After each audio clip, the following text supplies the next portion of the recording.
recently.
To resume.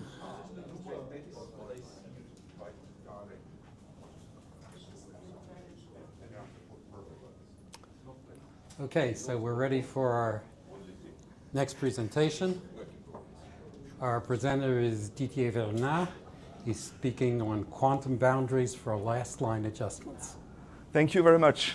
So yeah, this is yet another episode in my long series about the fine-tuning aspects of paragraph justification. I hope to have the series aired on Netflix at some point, but not right now. Coming this fall. Yeah, exactly. This time I have focused on the fine-tuning aspects of the final line of a paragraph. So I will not insult this audience by explaining what glues and boxes are. I'm supposing that it's fine. But let me just quickly restate the nice trick that the Knuth uses for the final line, for adjusting the length of the final line. So essentially, the final line in a paragraph is just like any other one. It's a sequence of boxes and glues and everything, except that at the end of the final line, there is a special glue which has no width. It has a 0 width, but it's infinitely stretchable. Okay. So this is a nice trick because when the Knuth attempts to justify the final line, it essentially doesn't need to know that the final line is a special case. So there are two different situations. If the final line of a paragraph is naturally overfull, as demonstrated on the first line here in this illustration, then it will be shrunk to the paragraph width as any other line. But in the case that the natural width of the line is below the paragraph width, then the Knuth essentially tries to adjust it to the full paragraph width as any other one, except that to do that, it needs to stretch it a lot. And all the stretching required essentially is absorbed by the infinitely stretchable glue at the end. So the net effect is that the final line actually remains at its natural width. Okay, so this is the nice trick that the algorithm uses. So this is a cool trick, but it has some drawbacks. One fairly well-known problem is that if you are in a situation like this one, where the final line is at its natural width and the other one is loose, you would prefer the final line to be stretched a little bit in order to be visually more coherent with the previous line. In other words, what you would prefer to have is something like this. Okay? This is subtle, but my whole life is devoted to nitpicking stuff like that. And yes, I do see my shrink once a week. Okay, but as we will soon discover, this is not the only problem that there is. And in fact, if you go into really conscientious typography, in other words, if you go see the shrink twice a week instead of only once, there are a number of different situations that you would also like to avoid. Oh no, the demonstration is not supposed to be happening right now. So probably I need to go to the next slide. Yeah, okay, yeah, no problem. Okay, so there are a couple of additional aesthetic considerations that you want to take into account. And those things are also well known because Brinkhurst, for instance, talked about this years ago. So the first case that you would like to avoid is what's called runt lines, which are final lines which are extremely short. Okay, so this is actually an interesting case because it's bad for at least, in my opinion, 3 different reasons. The first one is that this final line is just in absolute terms too short to be actually really satisfactory from a purely visual point of view. The second problem there is that the final line is constituted of only one word. So you have 2 consecutive micro interruptions in the reading experience. The eye reaching the end of the one before last has to stop to go to the next line, only to find a very short thing that ends the sentence. This is also the second reason why this is bad. And on top of that, if the length of the final line is so short that it becomes the same order of magnitude as the paragraph indent, this is even worse. Okay? So this is something that you really want to avoid. And then we have the analogous situation for lines which are too long, and these are called full out lines. So here the situation is not particularly pleasing because this line is actually almost the paragraph width, but not exactly. So it gives you the impression that there was an attempt at justifying completely, but it failed, which is actually not the case. Okay? So here the situation is even more complicated to handle because you have 2 different possibilities. Well, maybe you don't have any possibilities, maybe one, but in the best case, you have 2 possibilities. You could either try to completely justify the line, it's better, but if it's also possible, you could try to shrink it in order to make a distinction between a failed attempt at justifying and something which is voluntarily too shorter than the paragraph width. Okay? So these are also aspects that we want to take into account. Okay, so in my experiments, what I did was define 2 thresholds which become additional parameters in the justification algorithm. Like, you know, we don't have so many yet, so two more is good. I'm defining the runt threshold, which is the limit at which you do not want a short line. And we have also the full out threshold, which is the limit which you want to avoid. So either you need to be below or you need to be completely justified. Okay, so in my experiments, I think that 50% of the paragraph width for the runt threshold is nice, and 5% for the full out one is also nice, but these parameters are adjustable, okay, obviously. In any case, these define 2 avoid zones, so to speak, which are the zones in which you absolutely do not want the final line to end, okay? All right, so before explaining how the algorithm works, I need to give you a crash course on the data structures that I'm using in my implementation of the Knuth class because it's really different from the original implementation. It uses a set of object-oriented data structures, and so you need to get some acquaintance with those in order to understand how the rest works. So there are 2 sets of data structures, one for the problem domain and one for the implementation of the algorithm itself. So in terms of problem domain, what we have is an abstract class at the top of the hierarchy, which represents every kind of breakpoint there is. So these are actually typesettable items. And then that's obvious, discretionary is a special kind of breakpoint. And then an hyphenation point is a special kind of discretionary, as done in the original system. Then a glue is also a special kind of breakpoint. And I also have a special class for, which is called EOP. Anyone? EOP? End of paragraph, obviously. So this breakpoint is instantiated once in the run of the algorithm, and it tells the algorithm this breakpoint indicates that we have reached the end of the paragraph. Okay. A couple of notes about this. As you can see in my implementation of the Knuth class, penalties are not typesettable items. So you do not insert a penalty somewhere. Penalties are actually properties of every single typesettable item there is. So this gives me, this is unrelated to this talk, but it gives me the ability to fine-tune every single penalties for every glue differently, every hyphenation point differently, and stuff like that. And when I heard the previous talk, I think there's something to be done with weighting hyphenation points, which could be done extremely easily with the system. But anyway, this is not related to this talk. What's related to this talk is that, as a matter of fact, you guessed probably that in order to adjust the final line, we cannot use the trick, the original final infinitely stretchable glue trick anymore. So we need to get rid of this final glue. And actually, it's already the case in my system. I do not have a final glue in my horizontal lists because this is replaced by the special end of paragraph boundary, which I have. Okay, so this is the problem domain data structures. Now for the algorithmic data structures. So I have something which is called a boundary. A boundary represents a particular breakpoint during the run of the algorithm associated with a specific line. Okay, the beginning of the line is not represented because I don't need it, but this is in association with a beginning of a line. So a boundary contains a reference to the actual breakpoint at which we change the line. There is the minimum width, the maximum width. Any Slavic attendees in the audience? I think there is at least one. The Tsar is not what you think. Yes. In the case of the Knuth+, because I have different typesetting algorithm in my system, there is a subclass of boundary which is KP boundary, which stores additional properties related to the Knuth+ version of the paragraph justification algorithm. And as you can see, a boundary for the Knuth+ stores the fitness class of the line, the badness of the line, and the local demerits of the line as well.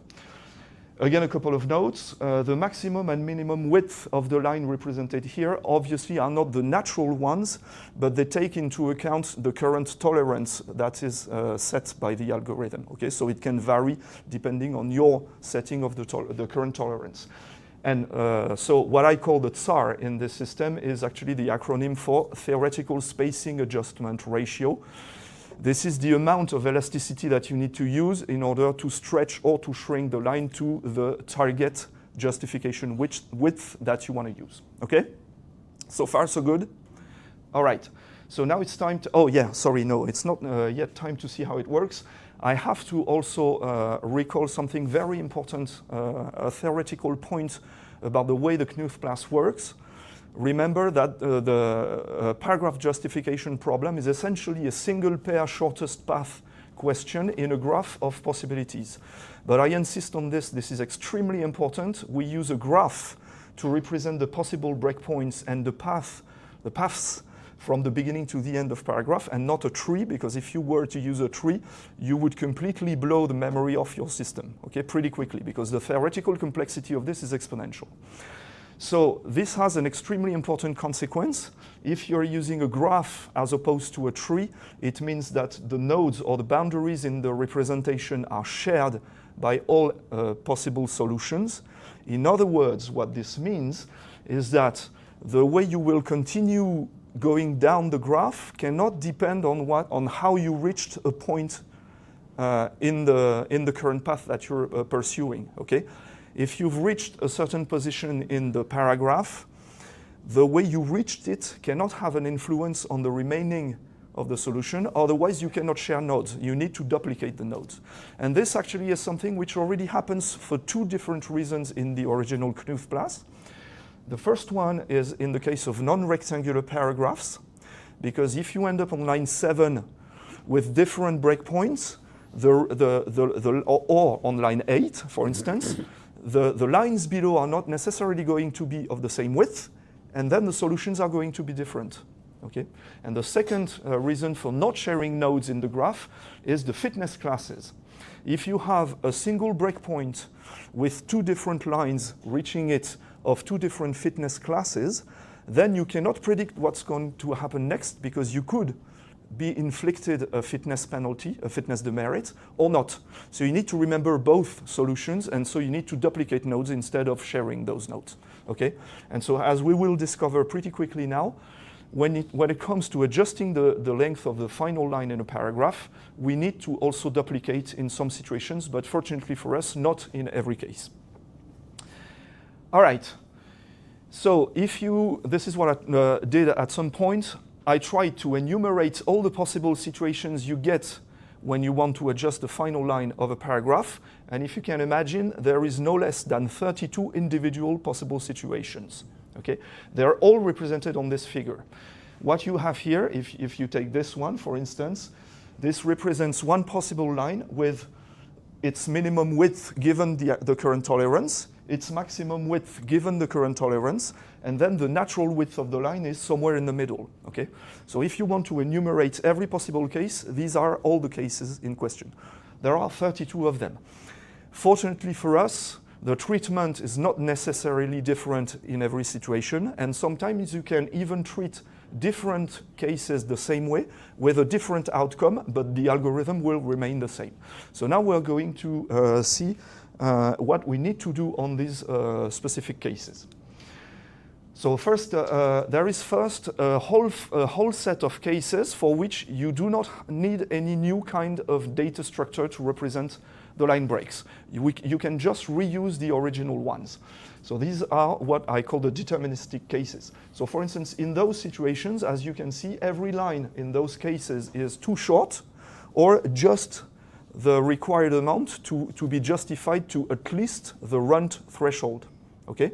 So what I'm doing here is just reuse the classical boundaries that I already have, except that I'm going to pretend that my justification target width is not the paragraph width, but the runt threshold. So I'm computing the TSAR accordingly, and I get different situations. In cases 1 and 2, the line is too short, so the TSAR is going to get a badness exceeding the tolerance, and the line is going to be considered as under full, and it will just be eliminated as a regular line by the algorithm. Okay? In case 3, there is only one possibility. The line can be extended to exactly the runt threshold, and so it will be. And in case 9, there is no choice. The line is not elastic, and it happens. This basically never happens, okay? But from a theoretical point of view, you absolutely need to handle every possible case. And so in that situation, the line is already at the only width available, and it happens to be a correct one. But that is really miraculous, okay? Okay, so deterministic cases, number 1. Number 2, it's sort of the analogous situation. So in those two situations, what you can do is adjust the line to be the full out width, okay? So I'm again computing the TSAR accordingly, and in those two situations, the outcome is the same. The line is adjustable, and we can use it, okay? So in case 21, the line is already fine, and in case 22, the line is shrunk to the full out width, okay? Interesting cases number 3. I'm still using the same data structure, but this time the outcome will be different. In all those situations, there is only one possibility, which would be to fully justify the final line. So I'm going to pretend to do that, but the outcome will be different. In cases 27 and 28, it works. This is the only possible solution. In cases 29, there is nothing to do. In cases 30, it also works, but not by stretching, by shrinking. And in case 31 and 32, the line will be considered overfull as a regular line in the algorithm, and so it will be eliminated by the algorithm as before, as a regular line. Okay? So far, so good? Am I making any sense? Yeah. Okay, fine. And now this is the time when we enter the quantum world. Of course, this is just a marketing term to catch the attention, but there is still a kind of a nice analogy with quantum mechanics. I'm going to explain why. There are a number of interesting situations in which you end up having a lot of possibilities, but because those possibilities depend on the one before last line, you cannot yet make a decision, at least if you want to continue sharing the nodes in the graph, okay? And so the idea that I have here is in fact quite natural once you come to think about it. At that point in the processing, I do not know what to do. I cannot make a final decision. So let's not make a final decision. Let's carry the uncertainty as long as possible. And this is when we enter the world of quantum mechanics, because we have boundaries which are in sort of an indeterminate state. They are in multiple states at the same time. and the final state is only going to be decided once a final and actual paragraph solution is observed by the observer, okay? So this is the analogy with quantum mechanics. So in those situations, you have basically two possibilities. You can either shrink the line to the full out threshold, or you can try to attempt full paragraphs justification. So I do not want to make any decision, so I'm keeping both possibilities. And hence the existence of this new class, which will store the full out spacing adjustment ratio, so the amount of shrinking or stretching that I need to get the full out width, and the justification spacing adjustment ratio, which is the one required to reach that point, okay? So I'm just keeping those two values around. In that situation, the tsar, the original one, because remember that this class gets a tsar. So this one is a subclass of this one, so it also gets the normal tsar. And so the regular tsar is going to be initialized to a minimum of those two values in order to remain as close as possible to the natural width of the boundary. Cases, a couple of other cases using the same class. This time, as you can see, no solution is possible. But I want to express the fact that these two cases cannot be either shrunk or stretched. So I'm keeping those two values again. And in some sense, it means that a line like this one is actually going to be both over full and under full. Okay, quantumly speaking. Okay, it's going to be over full with respect to the runt threshold and under full with respect to the paragraph width. Okay, are we enjoying ourselves so far? Okay, so for a reason that I'm not going to explain, the tsar is going to be initialized to the justification adjustment ratio. I don't have time to explain why, but if you're interested, I can give you the explanation over coffee. Two additional cases where another kind of quantum boundary is required. In those situations, the cases are more complicated because for all these lines, you have a full range of possibilities plus the possibility to be fully justified. Okay, but again, remember that we want to avoid this zone. So there is a whole range of possibilities. Then we jump, quantumly speaking, to the paragraph width, okay? So again, I'm going to store that information. The minimum spacing adjustment ratio is the one which is going somewhere here. The minimum that you can do, the maximum is the maximum that you can do within this interval. And then you also have the JSAR to represent the adjustment ratio needed to reach the paragraph width, okay? Final case, and then we can go back to our good old deterministic life. These cases use the same data structure, but the difference is that those lines cannot be fully justified. So the situation is exactly the same, except for the fact that the JSR is going to be set to nil, indicating that it is not possible to reach the full paragraph width. Okay? How am I doing with time? Extremely bad as usual. Okay, so these are all the cases. Now, in terms of sharing, let's get back to that particular problem. As you understood, in the deterministic cases, we don't have any problem because we're just reusing the old data structure. In the quantum cases, there is a problem, obviously, because at some point we have to make a decision. So I'm not going to enter into too much detail here.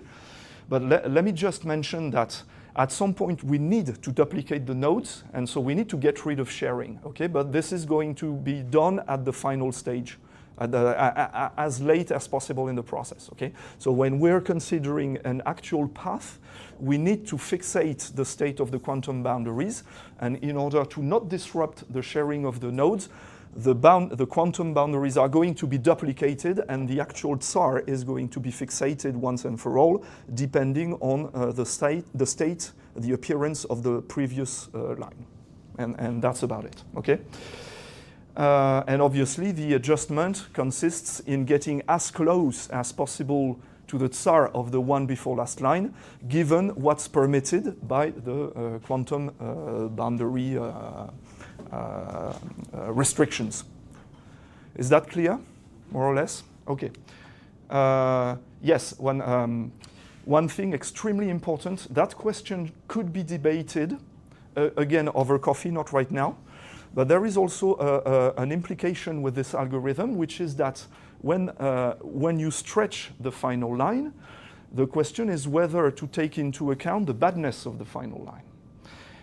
The Knuth class takes the badness of the final line into account only when it shrinks it, but that's because it never stretches it.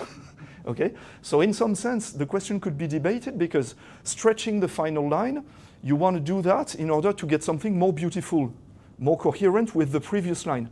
So what sense can it have to stretch the final line in order to be more beautiful, but then increase the badness because of stretching, which is a way of saying, no, this is going to be badder and badder, okay? I still think that stretching is, taking into account the stretching badness is important, and this is what I do, but this question could be debated, just not right now. Oh yeah, so now I need to get back to the, sorry. Yeah, I need to get back to the demo. Okay, so this is a demonstration of the algorithm in real time so that you can see what's going on. So at the top here, I'm going to trigger the visual clues for the two thresholds, which you can see here. Okay.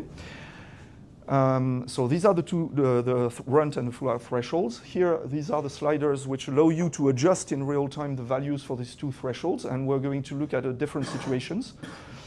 So I'm going to increase the full art threshold progressively, and you will see the final line shrinking in order to fit the constraints to a point where it's not possible to fit it anymore. And so another solution has to be chosen by the algorithm. And then again, it's going to happen. And this time, the only possibility was to find another solution which happens to be completely justified. Now let's do the same thing for the runt threshold. So I'm increasing the runt threshold. So this line has some elasticity, so we're able to stretch it a little bit. At some point, we can't anymore because that would exceed the tolerance. So we need to find another solution, and et cetera, et cetera. My thresholds stop at 50%, so this one is the final one. And here is yet another situation. So this is interesting because there's no elasticity on this line. So if the threshold increases, I need to find another solution. So now we're going to directly jump to yet another solution because the final line, even though it had some elasticity, did not fit the constraints of the algorithm, and so we had to resort to another completely different solution. All right, so this, yes, okay, so that's how it works. Now, what I did was study the impact of this algorithm on the general outcome of the paragraph justification. So I did a lot of experiments. I did more than 1,000 experiments on paragraphs coming from the Moby Dick novel, and every time I run the original Knuth algorithm and my version with the final line adjustment to see the behavior and the impact on the results. So there is a number of statistic results which are, I think, worth studying. So first of all, failures. In the original case, the Knuth class completely fails within the tolerance that you give it in 33 cases, which is 2.5%. Okay, so that is the cases where the original one cannot do anything. So you have to reformulate or increase the tolerance or do something sloppy or whatever. If you take into account the new parameters from the new constraints with the final line adjustment, I got only 4 additional failures, which is not a lot, okay? And again, then what you need to do is either adjust the thresholds to let the algorithm perform correctly, or maybe increase the tolerance, blah, blah, blah. Here is an example. In this case, there were actually only 2 solutions all in all, okay? So the first one is on the left, the second one is on the right, and as you can see, these are the only 2 possibilities for this paragraph, and in both cases, the final line is the same, and it doesn't have any elasticity. The gray area represents the threshold, okay? So normally you would like the line to be at least that long, but you cannot possibly do it. So it fails in the first case, and it fails also in the second one, and we've run out of possibilities, so there is nothing that you can do here. Another interesting result is that in the vast majority of the cases, the solutions are the same in both versions of the algorithm, and that is 86%. But beware, when I say identical, I mean the breakpoints are the same. But then, even though the breakpoints are the same, the final line is going to look different because its width is going to be adjusted. Here are a number of examples. This one is a case where the original one was already satisfactory because it fell into the bounds, the two thresholds. Okay, so this one is at its natural width, but as it happens, the previous one is actually loose. So I don't know if you can see it. It's a bit subtle, but in my version of the algorithm, this final line has been stretched a little bit because this one is stretched. The previous one is stretched. Okay, so this is more coherent with the previous one. There are also a number of cases where the original line is not satisfactory, but yet it is adjustable. Interestingly enough, I discovered only one case of an original runt final line which could be adjusted. This is probably not surprising because runt lines are very short, so the likelihood to have enough elasticity to do something is really low. And sometimes the runt lines are not elastic at all, so there is nothing you can do. Okay? I'm not going to show you this example because you wouldn't see anything. In this particular situation, which again was the only one, the line was too short by 0.66 points. And so if I were to show you the original one and the adjusted one, you wouldn't see anything on the screen. Okay? So it's not worth displaying anything. Other cases where the line is originally full out. So here is an example. As you can maybe see, I'm not sure about the back of the room, but as you can see, this one is slightly full out, so it's slightly too long. So what you need to do normally is to shrink it to at least the full out width. But if you look closely, you will see here that the line is in fact shrunk more than the full out width. Why is that? Again, because the line above is tight. It's not decent, okay? So this line has some shrinking. So this line has been adapted to at least the full out width, but it's been shrunk even more to get closer to the one before. Okay? All right. And finally, adjustable overfulls going to be shrunk, but to the full to the paragraph width. So this is 5% of the cases only. So that means that the original final line is naturally overfull. And so again, there is no point in showing you an example here because when a line is originally overfull, what you need to do is compress it to the paragraph width. But this is exactly what the Knuth Plus, the original version, does. So if I were to show you both versions, you would get the same picture. Okay, so there's no point in showing anything. All right, and then more interesting situations. I think I'm out of time, but I have a deal to propose. Give me just 5 more minutes, or I will not organize TUG next year in Paris.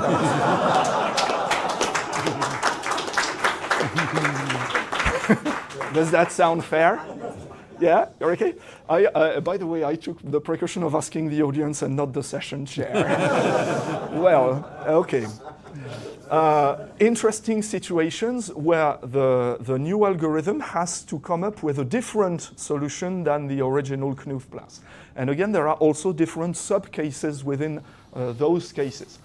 So first one, when you need to choose a different solution because it's necessary to do so. So again, in this situation, the final line doesn't have any elasticity, so there is nothing you can do.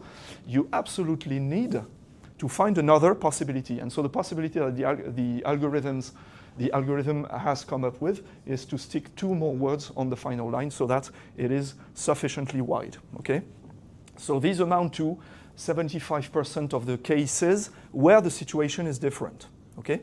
Even more interesting when it chooses a different solution, but it didn't really have to. Okay? And that is because of the stretching badness be taken into account. So let me explain what happens here. This line, as you can see, is perfectly okay for the original algorithm, but also for the new version, because it falls perfectly well within the bounds of the runt and the full out threshold. Okay? But what happens is the following. The line before is loose. So what we want to do is actually stretch this line to the same amount as the previous one. When I stretch the line in question, the badness of this line increases because the stretching is taken into account to compute the badness. And remember, if you know that the fitness classes in the Knuth class are actually quite coarse. So what happens here is that the badness of the line increases, but the fitness classes do not change. So it means that the total demerits of this paragraph increase as well, to the point that it becomes greater than another solution. Is that clear? Yeah? Okay. So this is a case where the algorithm, because it has taken the badness into account, chooses another solution, even though it was not a necessity. Okay? Now, I have a confession to make. If I'm being completely honest, I think that this one is better than this one. But again, over coffee if you're interested, but this is not the fault of the algorithm. The reason is that the fitness classes in the Knuth class are too coarse, and there is also another aspect which is not taken into account at all in the algorithm, which is that, for instance, it's not very nice to have a word followed by a punctuation mark as the beginning of a line. So admittedly, this is something that you would need to take into account as well. Okay, that was over coffee, actually.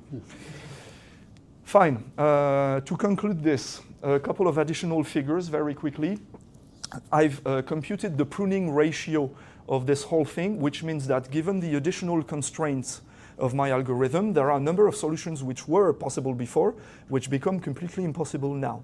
The pruning ratio is actually of only 7%. I was about to say, unfortunately for us, this is not going to have any impact on the performance, because you can only figure out that the solution is impossible only at the very end of the processing, because you need to pass through the whole paragraph before making a decision. Okay, so this might be an interesting theoretical discovery, but it's not going to have any kind of impact on the algorithm itself. The average lookup depth is also to 2.11. What does this mean? It means that when my algorithm chooses a different solution than the original one, the solution in question is, in average, the third choice of the original Knuth class. Okay? This is what I call the lookup depth. And so it means that the solution that I have to find is not really far away from the best one in the eyes of the Knuth class.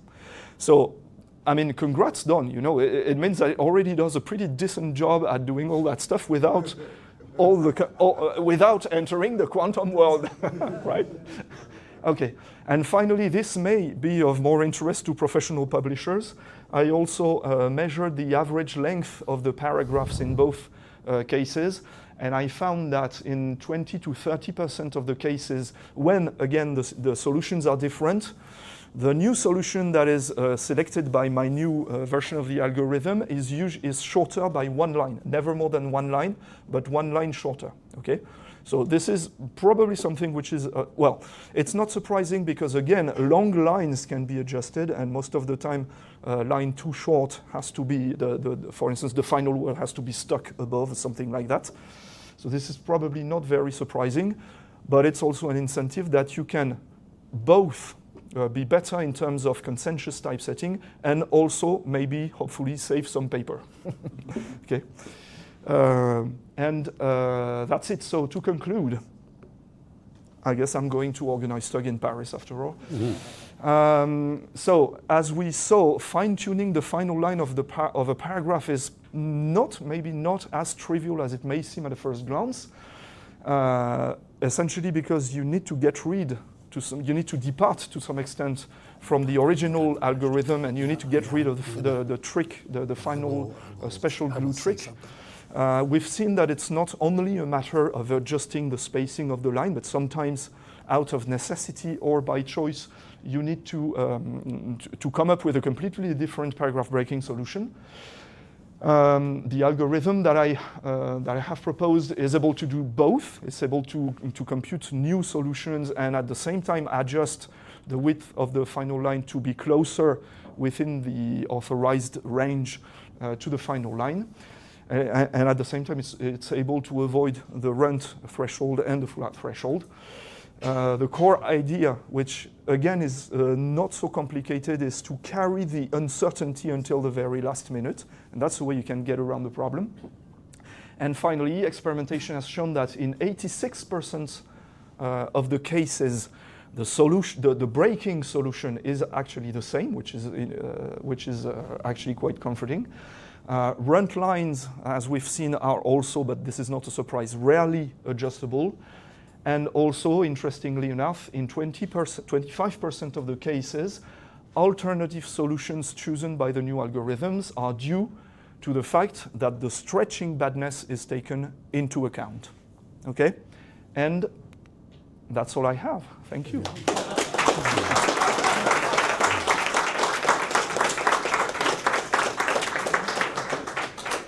Well, thank you so much. By the power vested in me as the person running this session, it is break time, and you are allowed to leave if you want, but you are not allowed to leave as your penalty for going over, because you must stay here for question time. I will happily comply with that order. Okay, that's the power vested in me. So really, if you want to sneak out, that's okay. But if you don't, I'm taking the names. Yeah. Okay. So, where's our? I can give you this one. If you... Oh no, I needed to answer. So. Oh, mine. Huh. Okay. Okay. So. I have a question from the chat. People ask whether it plays well with microtype extensions. Will it work with microtype extensions? Yes. I don't see why it wouldn't. My ultimate goal is to incorporate as many fine-tuning aspects, including auto-typography and micro-typography, in the core of the algorithm. So yes, this algorithm is just a matter of avoiding the thresholds. Currently, I do not have many micro-typographic extensions in the core. But if for instance, you have a runt line which you cannot stretch by the usual means, but if you do some tracking or if you slightly modify the kerning, and it's sufficient to get to the runt threshold, I'm extremely happy with that, obviously.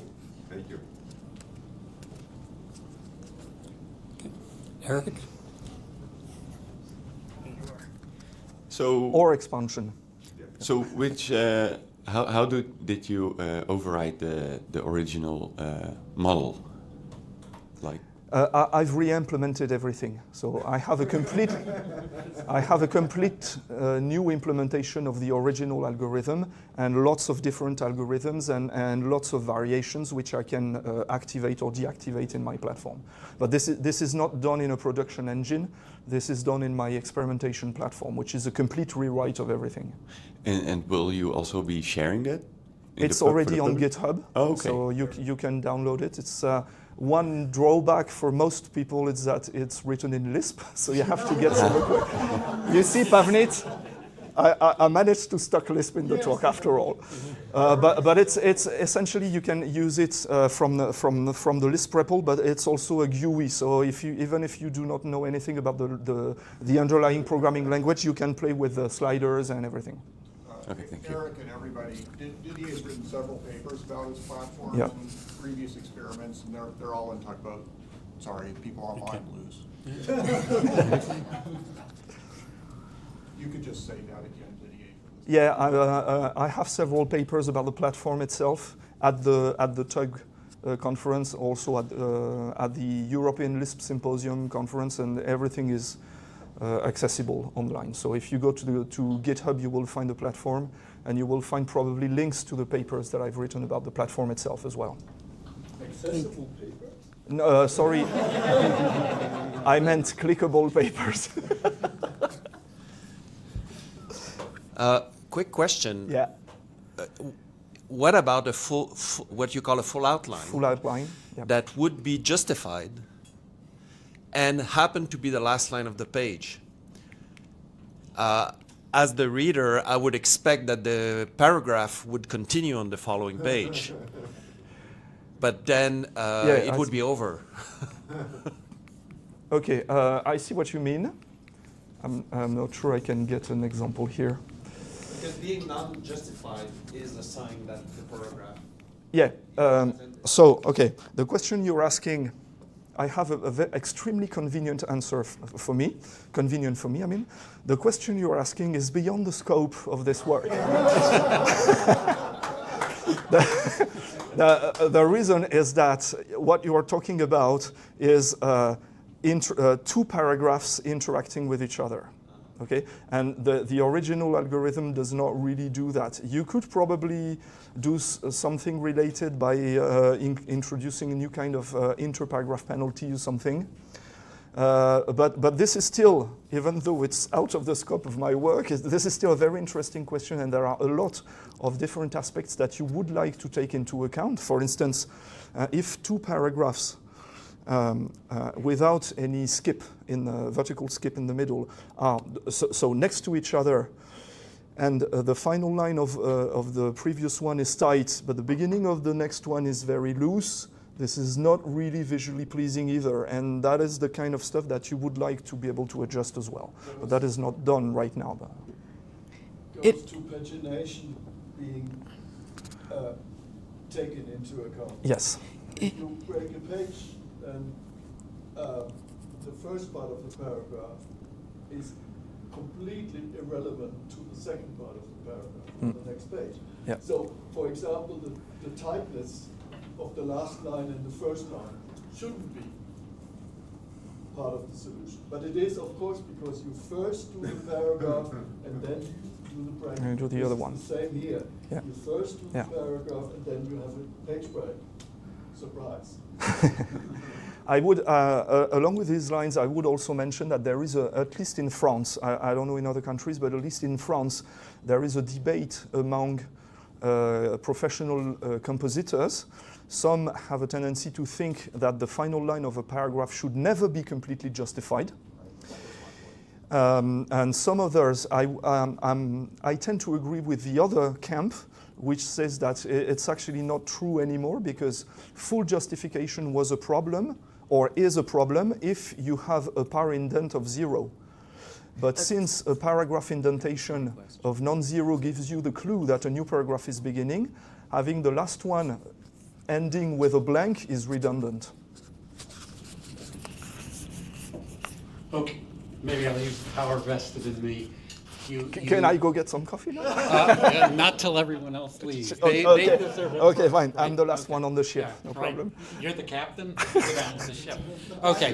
Thank you Yeah, very much again. Right. So, but we will start at 11 o'clock. You know, people are logging in from outside and want to hear the next talk. So, out you go. Come back in. Thank you.